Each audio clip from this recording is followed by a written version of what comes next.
Ndichokwadi choti by 2030 90% yemageto youth anenge ava kuZANU-PF through ini. Ukazvitarisa zvakanaka kuZANU-PF ndokune mamiliyoni yakawanda. Saka zvakakosha kuti iwewe wajoina ZANU-PF nhasi wane mukana wekwanisa kusangana nevanhu vaya uchipuwa manotes. Ladies and gentlemen, one of the things that we are going to be doing more frequently on this channel is to be giving young people who have got a voice that needs to be heard. When I say that, vanhu vechidiki vanogona kuita conversation that matter.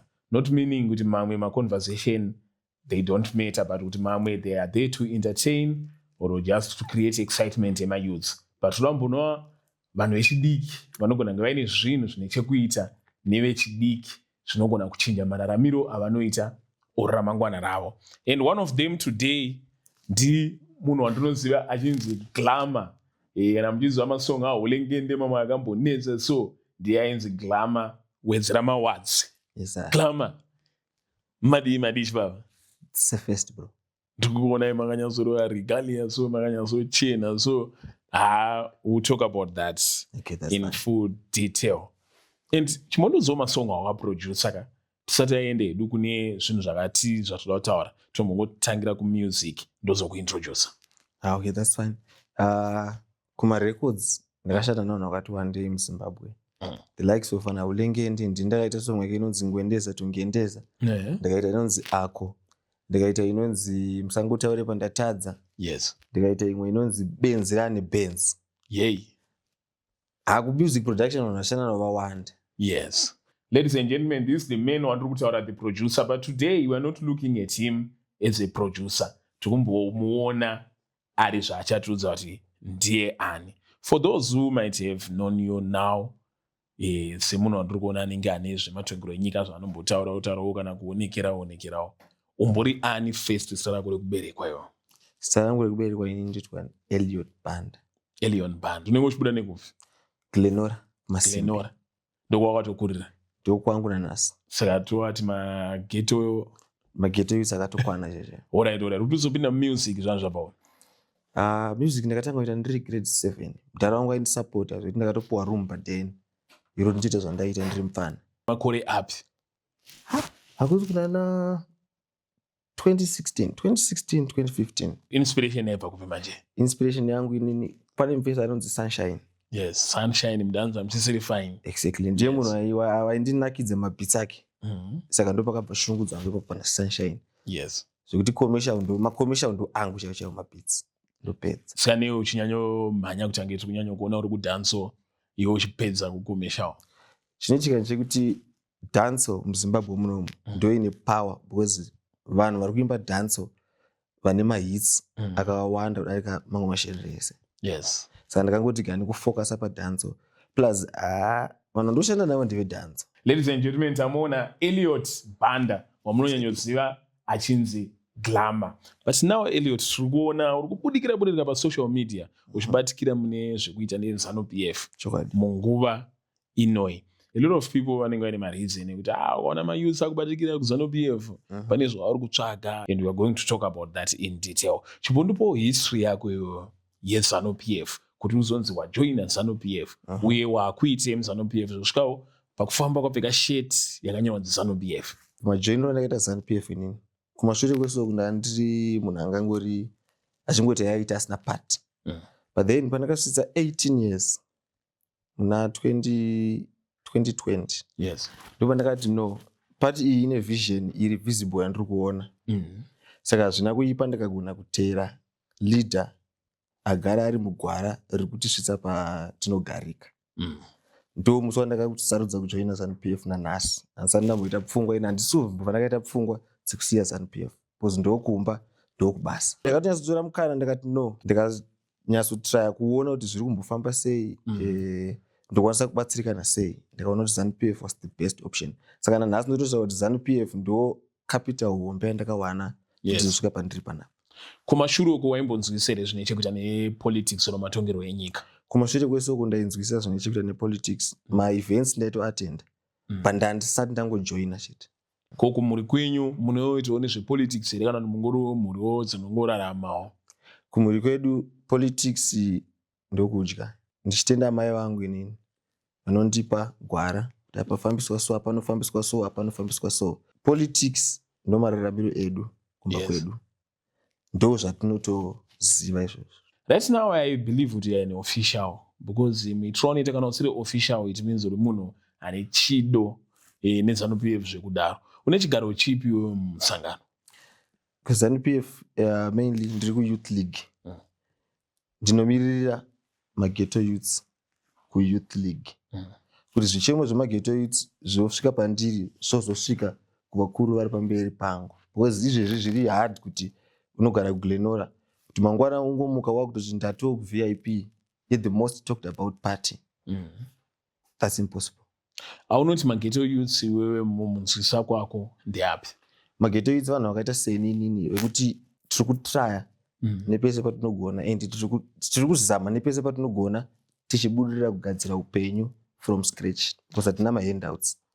Vanhu vandiri kumiririra inini vanhu vasina access yekwanisa kusvika pavarikuda kuti vasvike. And zvazvakanakira ndezvekuti vanhu vacho vandiri kumirira mayouth tisu takayokupa about 65 to 73% yepopulation yese. Alright. So that means kuti vanhu vese vari muZimbabwe munomu vasiri mayouth ndo vakaokupa the rest. Alright.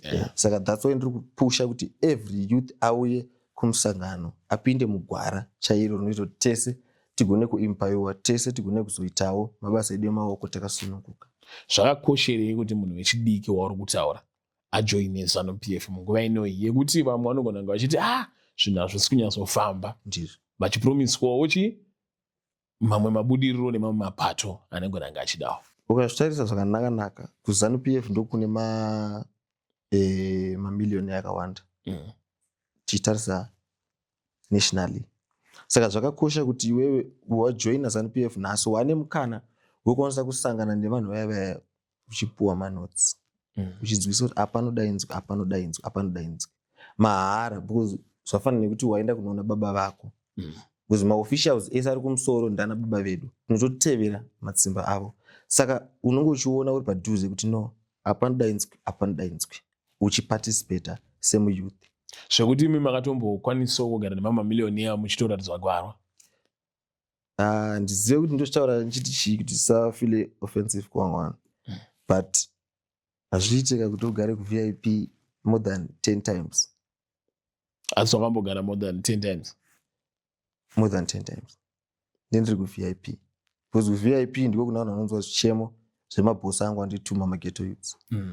Saka paunenge uri kuVIP unoona waelevatwa here zvekuenda level rakapfuura vamwe, kana kuti unenge uchingoona uchida wakafanana nawo? Takangofanana nekuti vandituma. Tangosiyana pakuti ini ndindatakuriswa nhava chete. Zvikureva kuti ava vandituma vari kutera kumashure kwangu, ini ndichitera kumashure kwevari pamberi kusvika tasvika kuna mukuru. Wakazvitarisa future yako mubato yakamira sei? Future yako kana wakangotarisa uchigezera kuti makore 5 pana ndiri Glamour Records ndienda gadzirawo 10 my hits. Ndikati future yangu kuri kuside remusangano. Ndine chokwadi choti by 2030 90% yemaghetto youths anenge auya kuZANU-PF through inini. Through you? Exactly. Unozviachieve how? Ndozviachieve in a way yekuti ndiri kughetto. Kughetto zvingori normal kana kuti toti maacres mangani panobuda dzimba dzakawanda. Saka zvinotaura kuti izvoni uku ndokune population, ndokwandoswera, ndokwandowanikwa, ndowandituma. Saka automatically vanhu vese ava ipopulation yauya kumusangano through ambassador wavo vatuma. Panouya vanhu vezvichemo mumwe akauya achiti ukamubvunza kuti munosapota bata ripi, woona kuti anenge weopposition asi ari muyouth, unokwanisa kumubatsirawo here? KuZANU-PF kune inonzi open door policy. Everyone anokwanisa kuuya kuZANU-PF achiwana rubatsiro rwaanoda. ZANU-PF ichechi yepanze haizare. Chero ungombori wetriple C, chero ungombori wepati ipi, chero ungombori independent, wangofunga ndada kujoina ZANU-PF uchida nemwoyo wako wakasununguka kundibata, kana usingakwanisi kusvika, kana usingakwanisi kusvikira maprocedures anodiwa kuti ujoine. Vamwe vanhu togona kuda kujoina asi togona kuti tajoina tinenge tingori nemakadhi emusangano, asi ndiri muyouth pasina kana musangano wandakamboenda. Hapana zvaunongoita. Kadhi raira rinokuidentify as mwana weZANU-PF. Participation yako iwewe kuparty as a whole ndio inoita kuti tione zvechokwadi kuti uyu munhu ZANU-PF. Kuva mwana weZANU-PF kunokubatsirei? Nyika yedu iri kuimprove day by day, nyika iri kuvakwa day by day, zvinhu zviri kuita zviri kuenda kumberi day by day. Kuva mwana weZANU-PF zvinoreva izvo kuti uri kuona zvichiitika nemaziso epedyo, saka zvinokupa gwara rekuziva kuti kana ndikadawo kuita zvakati zvinofambiswa zvichidai.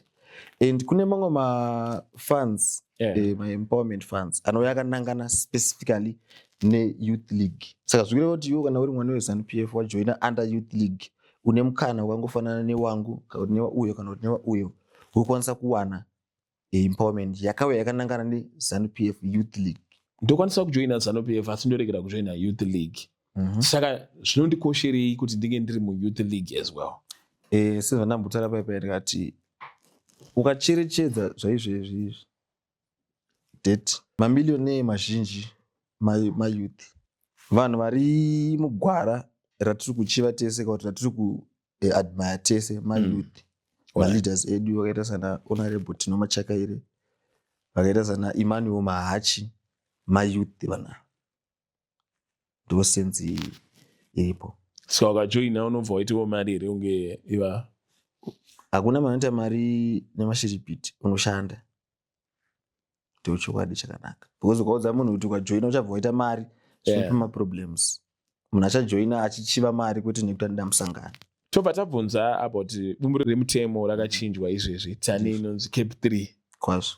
Mune zvamakaitawo here kuti Cape 3 inge iripo? Participation inge iripo. Inogona kunge isiri visible hayo kumaziso enyika yese, asi participation inge iripo. Even kana kumapages angu unotoona kuti ndaitosupporta Cape 3. Ndakatodzidzisa mayouth akati one day zvakakoshera Cape 3, especially kwatiri isusu mayouth. Munoona sei basa raiitwa nehurumende yeZANU-PF ichitungamirwa naMnangagwa izvezvi?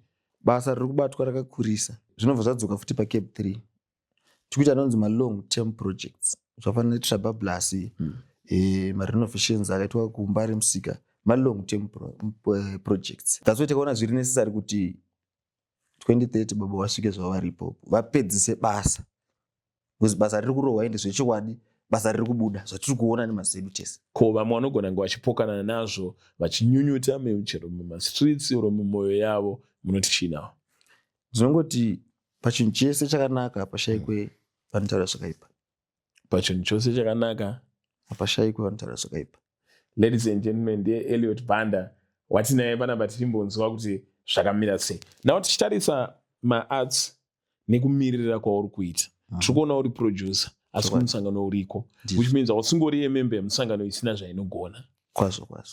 Une here kumirira kwaunoitiwo vaimbi nemageto youths ane chekuita nemaarts? Vari pedyo neni vanopupura. Ndototrya by all means kuti ndakaona kuti mufana vane potential paine event, totrya kuti apuhwe mukana arakidze chipo chake.